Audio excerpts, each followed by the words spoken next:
हुज़ूर पाक अलैहिस्सलाम ने 3 दिन तरावी की जमात कराई, 3 रातें।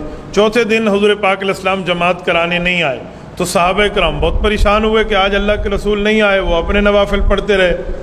अल्लाह के रसूल सुबह आए नमाज के वक्त तो फरमाया मुझे पता था तुम आए हुए हो, लेकिन ये अबू दाऊद शरीफ की रिवायत है, लेकिन मैं नहीं आया इस वजह से कि मुझे इस बात का खौफ था कि अगर मैंने अब भी चौथे दिन जमात करा दी ना तो आसमान से वही उतर आएगी और तुम्हारे ऊपर फ़र्ज हो जाएगा। खशीतु अन युक्तब अलैकुम, सही बुखारी में है, मुझे इस बात का खदशा था कि कहीं वही आ जाए और तुम्हारे ऊपर फ़र्ज हो जाए तो तुम मुश्किल में पड़ जाओगे, लिहाजा आप घरों में पढ़ो। हुज़ूर पाक अलैहिस्सलाम ने घरों में इजाज़त दी। हज़रत अबू बकर सिद्दीक़ रज़ी अल्लाह तआला का दौर तक यूँ ही चलता रहा। हज़रत उमर का दौर आया तो हज़रत उमर रज़ी अल्लाह तआला ने 2-3 काम इसमें शामिल फरमाए। नंबर 1 फरमाया अब पूरा महीना मस्जिद पढ़ेंगे। नंबर 2 पूरा कुरान पाक पढ़ेंगे। नंबर 3 बाजमात पढ़ेंगे। नंबर 4 पूरा महीना पढ़ेंगे। साहबे कराम ने कहा अमीरुल मोमिनीन ये कैसी बात है, हुज़ूर सल्लल्लाहु अलैहि वसल्लम ने तो घर में पढ़ने की इजाज़त दी और आप पूरा महीना मस्जिद की जमात के पाबंद बना रहे हैं, वजह? हज़रत उमर ने फरमाया जब हुज़ूर पाक ने घर में पढ़ने की इजाज़त दी थी मैं भी तुम्हारे साथ शामिल था या नहीं था? कहा जी आप भी शामिल थे। तो कहा अल्लाह के रसूल ने क्या फरमाया था घर जाते वक्त? कहा हुज़ूर पाक ने फरमाया था कहीं तुम्हारे ऊपर फ़र्ज़ ना हो जाए, लिहाजा बेहतर है कि घर में जाकर पढ़ो, वही उतरेगी तुम्हारे ऊपर फ़र्ज़ हो जाएगी। तो कहा ठीक है। अब हुज़ूर पाक चले गए दुनिया से, पर्दा फरमा गए जी, पर्दा फरमा गए, वही ख़त्म हो गई जी, वही ख़त्म हो गई। कहा अब वही उतर सकती है? कहा जी नहीं उतर सकती। कहा यही तो मेरी दलील है कि हुज़ूर पाक ने इशारा दिया था जब तक मैं मौजूद हूँ और वही उतर रही है, घरों में पढ़ो, मैं दुनिया से चला जाऊं वही ख़त्म हो जाएगी और ख़त्म नबुव्वत होगी तो वही उतरेगी नहीं, फिर मस्जिद पढ़ते रहना। कहिए हुज़ूर पाक का इशारा था। साहबा ने कहा वाह कमाल अमीरुल मोमिनीन, जहाँ आपका दिमाग पहुँचा हमारी सोच वहाँ न पहुँच सकी। हज़रत उमर के कहने पर यह मस्जिद में शुरू हो गई। फ़र्क ये है पहले घर में था और अब इधर है। ये है, ये नहीं है कि हज़रत उमर ने 8 को 20 कर दिया।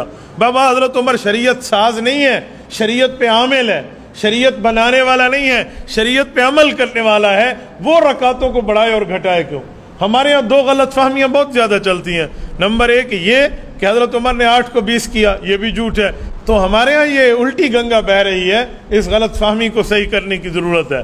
तो तरावी यूँ ही चली है। फिर सहाबा कराम के दौर से लेकर आज तक तकरीबन 1300 साढ़े 1300 साल होने को है, उम्मत आज तक तरावी पर कायम है। कम अज़ कम 20 रकात है और ज़्यादा फ़िक़्ह मालिकिया में तो 36 है। आप कहेंगे 36 कैसे है?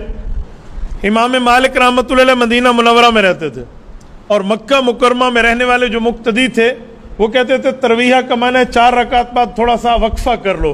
तो उस वक्फे में हम एक तवाफ़ क्यों ना कर लें?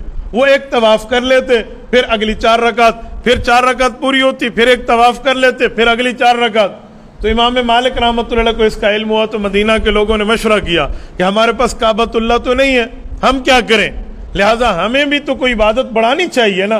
तो उन्होंने हर 4 रकात के बाद दो दो रकात नमाज नफल मजीद वैसे अल्लाह से मांगने के लिए पढ़ ली बतौर तरविया राहत आराम के लिए, तो यूं 36 बन गई है। 16 रकात उसके नफल है सुन्नत 20 रकात। तो ये तो इसका मतलब कि हमारे बुजुर्ग और हमारे अकाबिर और दीन वाले शरीयत में रमजान के अंदर इबादत को ज्यादा करना चाहते हैं और हम इबादत को घटाना चाहते हैं। आप मुझे एक इबादत दिखाएं जो रमजान में अल्लाह ने घटा दी हो, आम दिनों से घटा दी हो, आप दिखा दें, बल्कि आम दिनों से बढ़ी हुई तो आप दिखाएंगे। हाँ, खाना पीना अल्लाह ने घटा दिया, भी आपने दिन में नहीं खाना, खाने पीने हमने बढ़ा दिए हैं और इबादतें हमने घटा दी हैं, तो हम अल्लाह रब्बुल इज़्ज़त की मंशा पे तो नहीं चल रहे। अच्छा, 20 रकात तरावी जो है इसका बहुत बड़ा अजर भी है। इसमें 40 मरतबा अल्लाह पाक को बंदे का वो कुर्ब मिलता है जो आम दिनों में नहीं मिलता। 40 मरतबा सजदा, कुरान करीम में है ना, सजदा करो और मेरे करीब हो जाओ, तो सजदे से अल्लाह का कुर्ब मिलता है और 40 सजदे इस 20 रकात में हमें मुयस्सर आते हैं।